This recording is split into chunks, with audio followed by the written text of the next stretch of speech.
Hey everyone, it's Mark, and today we're taking a look at a Moorish sovereign citizen who argues with the judge in court.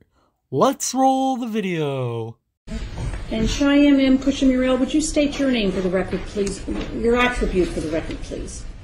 Cheyenne Matilda Pushamurel on behalf of the Marrakesh Empire Aboriginal Laws. Look at the date stamp on this video. You mean to tell me there were sovereign citizens way back in 2009? All right.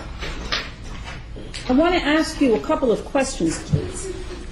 The first question I want to ask you is, are you employed?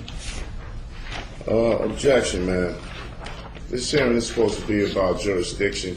This court has no jurisdiction. The court has no jurisdiction to determine its own jurisdiction for a basic issue in any case before a tribunal. Well, if I have no jurisdiction to determine my own jurisdiction, how are you going to get that issue resolved? Listen, this case in this courtroom is a culpable, incompetent court of jurisdiction.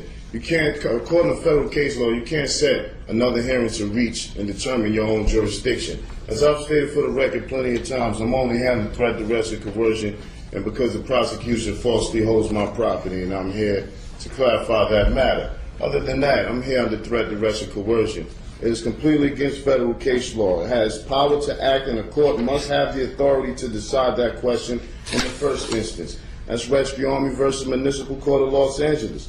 A departure by a court from the recognized and established requirements of law, however close apparent adherence to mere form and method of procedure, which has the effect of depriving one of a constitutional right, is in excess of jurisdiction. You have the flag right behind you, ma'am. May I interrupt you for a moment, You please? may not, ma'am. Then Objection. would you, when you're done speaking, would you let me know so that I can ask a question? I'm not obligated to answer any questions, so I have no intentions of answering any question. Well, I'll ask it anyway, and then I'll ask it anyway, and you can decide what you want to say. Thus, where a judicial tribunal has no jurisdiction of the subject matter on which it assumes to act, its proceedings are absolutely void in the fullest sense of the term, Dillon versus Dillon. Courts enforcing mere statutes, as it is to my understanding, that this is a statute and not a constitutional violation of law. In fact, one of the hearings I had with you, you said people are not charged with constitutional violations. I don't understand how you could be enforcing statutes and you have the U.S. flag behind you, as if you hadn't taken an oath to uphold the Constitution. Courts enforcing their statutes do not act judicially, but merely ministerially. Thus, no judicial immunity, and unlike courts of law, do not obtain jurisdiction by service of process, nor even arrest and compelled appearance. Boswell versus Otis. I've been here 3 or 4 times under threat, duress, and coercion. Prosecution doesn't even have folders in front of him. He has no objections. He has nothing to say. He cannot prove jurisdiction. This court should have been dismissed this case. This is a culpable court of incompetent jurisdiction. The fact that petitioner was released on a promise to appear before a magistrate for an arraignment, that fact is circumstance to be considered in determining whether the first instance there was a probable cause for the arrest. Monroe versus Popper. You know, it just occurred to me, if these sovereign citizens really knew what they were talking about, they wouldn't need their scripts. There's no discretion to ignore the lack of jurisdiction. Court must prove on the record all jurisdiction facts related to the jurisdiction asserted. A universal principle, as old as the law, is that proceedings of a court without jurisdiction are a nullity and its judgment therein without effect either on person or property. This case has already been put before the federal court, and you will be receiving a notice of removal very shortly. This court has no jurisdiction. Prosecution can't prove jurisdiction. This case shall be dismissed, and it will. Did you file a notice of removal with the federal court? Yes, you will be receiving it shortly. All right. Well, good luck with that. Well, when I receive it, I will rule on it. This is my question to you, however. Are you employed? I'm not employed. I'm not employed with any corporations incorporated with the state of New Jersey.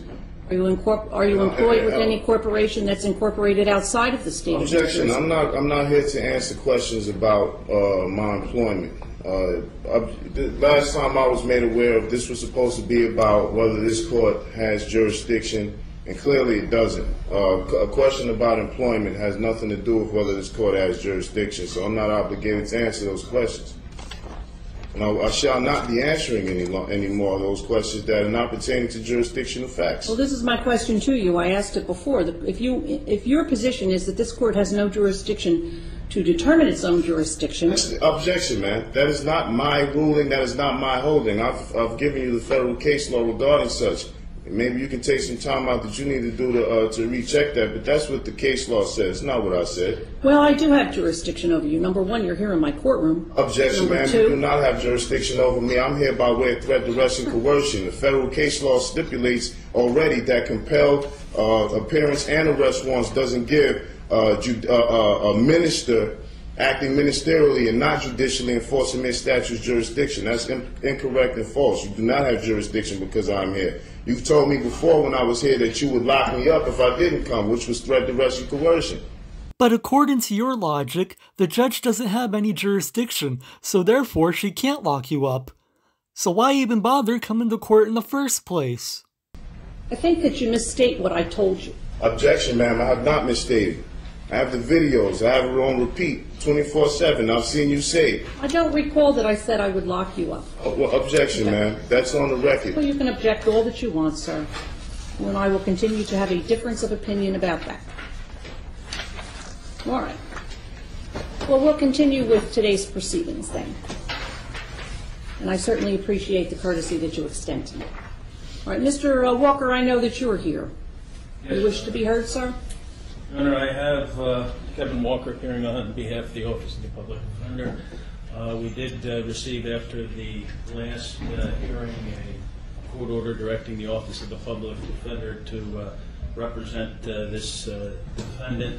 I did file a motion for reconsideration, noting that there has been no indigency determination, which is an essential component of our appointment. So I would ask respectfully that an indigency determination be made at this time, and absent that the earlier order directing me to represent this defendant be vacated. All right, thank you. Do you wish to be heard on the issue, Mr. Luciano? I don't, Judge. All right.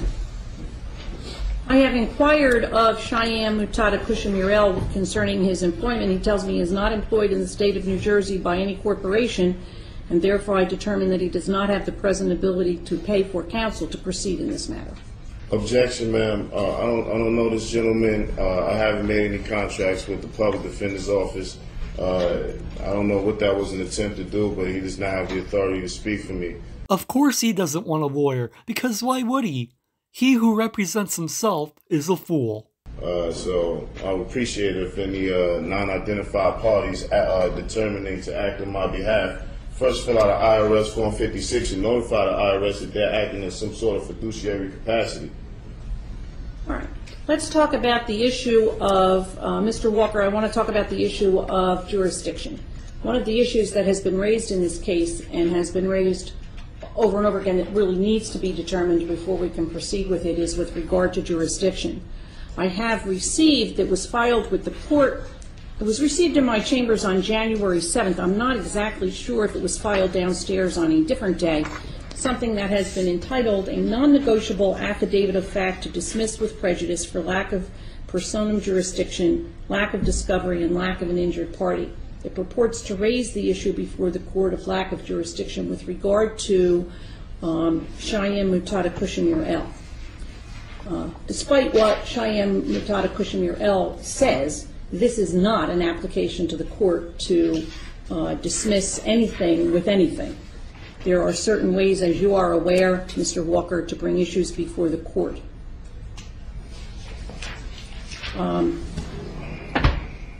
What we need to do is have the issue brought before the court properly by way of a notice of motion. I don't even know if Mr. Luciano got a copy of this, but certainly you know that any motion filed has to be served on the prosecutor. How much time does your office need in order to do that?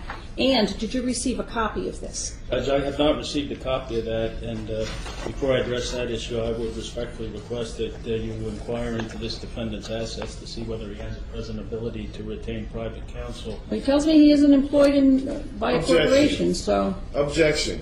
This is obscene. Sir? This is a conversation that I'm having with Mr. Walker, not with you. This is and the way you didn't want me to interrupt you, I would like you not to interrupt me or Mr. Walker. Objection. This man cannot speak for me, man. Objection must be the word of the day.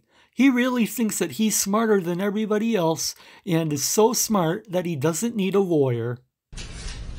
I hadn't filled out any public defender's applications nor contracts to agree to that. You cannot force me against my consent to have someone who I had no formal contract or agreement with to speak on my behalf. I'm a natural flesh and blood man.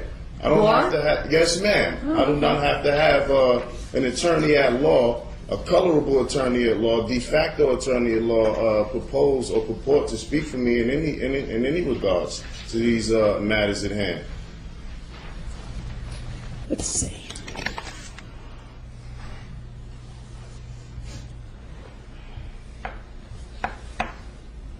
March 23rd, sufficient time, Mr. Walker? I think so, Judge. All right. Then this matter shall be and hereby is continued until Monday, March 23rd at 9 o'clock. Objection, man. The notice of removal is already in. You will be receiving it today. So, if I receive it before March 23rd at 9 a.m., I am aware of my obligations when a matter has been removed to federal court. If for some reason the federal court does not accept it, or it's not properly filed, or there's something else, that's the next stage for this proceeding. objection, ma'am. I will not be participating in any more of these proceedings. Do what you want. I'm sovereign. I can do that. This is the only notice that I will give you of the proceeding on March 23rd at 9 o'clock in the morning. We don't send out letters reminding people. We'll simply expect that you will be here. Thank you very much. He will be contacted by my office, and we'll arrange an interview with him in the office, and he'll have to sign in. Do you have his address? The on only here. address I have is the P.O. box is Objection. right here. Objection. If you attempt to contact me and negotiate any contracts with me, you will be getting sued in federal court too as well, sir.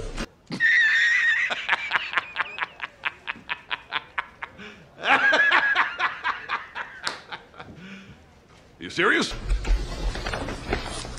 All right. Thank you very much. It's incredible to think that these sovereign citizens were around in 2009 and are still around to this day. Although I think they're kind of like flat earthers, they're starting to die off. There are a lot less flat earthers now than there were a few years ago, and I notice that that seems to be the case with these sovereign citizens. That's gonna do it for this video. Thank you all for watching, and be sure to like, share, comment, and subscribe. And I'll see you next time.